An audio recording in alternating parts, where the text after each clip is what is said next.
seu governo de Cuba confirmou uma queda de 1,9% na economia do país no último ano. E isso segundo o ministro Joaquim Alonso, que disse também que a ilha enfrenta um cenário complexo. Vamos então conversar com o nosso editor de internacional, Fabrício Naidski, que vai explicar melhor para a gente a respeito desse cenário. É isso mesmo, Naidski? É isso mesmo, Lívia. Tá nada bem? Nada bem. Quando esteve?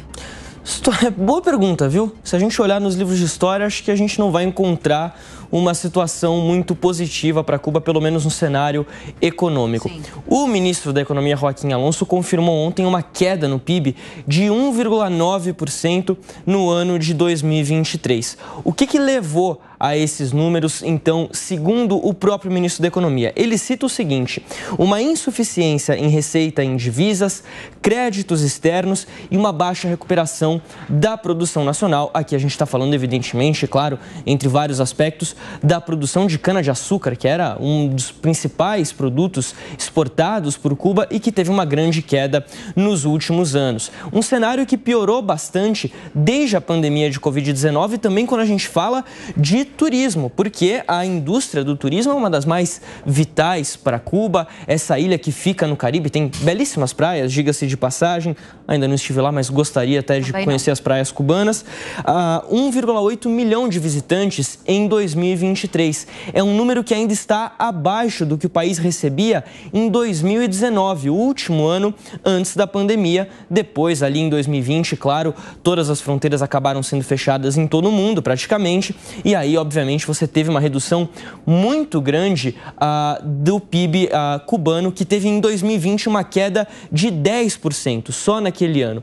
E aí ele tinha se recuperado progressivamente, mas as quedas voltaram a acontecer e agora esse cenário de uma queda de 1,9% em 2023. O ministro Joaquim Alonso também falou o seguinte, da dificuldade que o país tem com combustível e energia e o preço dos produtos locais subindo. Então a inflação lá chega a bater 30% ao ano, uma inflação considerada alta e persistente, vem se mantendo nesse patamar já há algum tempo, além de um grande endividamento externo. O antecessor do Joaquim Alonso, inclusive, previa que a economia esse ano teria uma queda de 2%.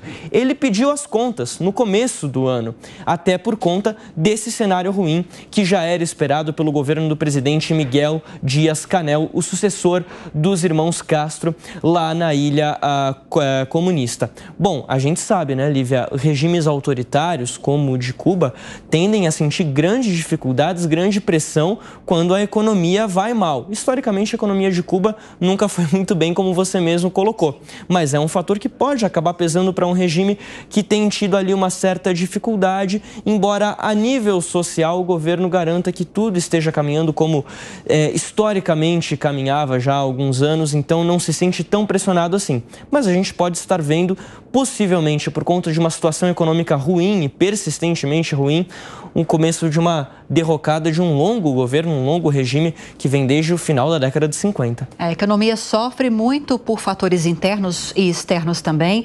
A gente sabe que Cuba sofre duras restrições americanas, claro, na economia. Vamos ver como as eleições vão impactar, como essa possibilidade da vitória de Donald Trump mais latente, como isso vai impactar nessa política, nessa relação com Cuba, que tem mudado um pouquinho agora no governo Biden. Verdade seja dita, no final do governo Obama houve uma tentativa de reaproximação, uma reabertura de canais de comunicação. Trump voltou atrás nessas medidas. O governo Biden tentou sinalizar em relação a isso novamente, mas não foi tão além quanto o governo Obama tinha sido.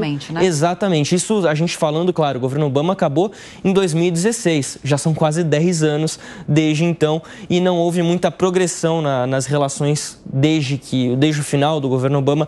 Claro que Cuba, historicamente, também fala muito pedindo o fim do embargo internacional que foi colocado pelos Estados Unidos já há algumas décadas. Vamos ver como isso vai caminhar. Naidski, obrigada, viu? Bom trabalho para você.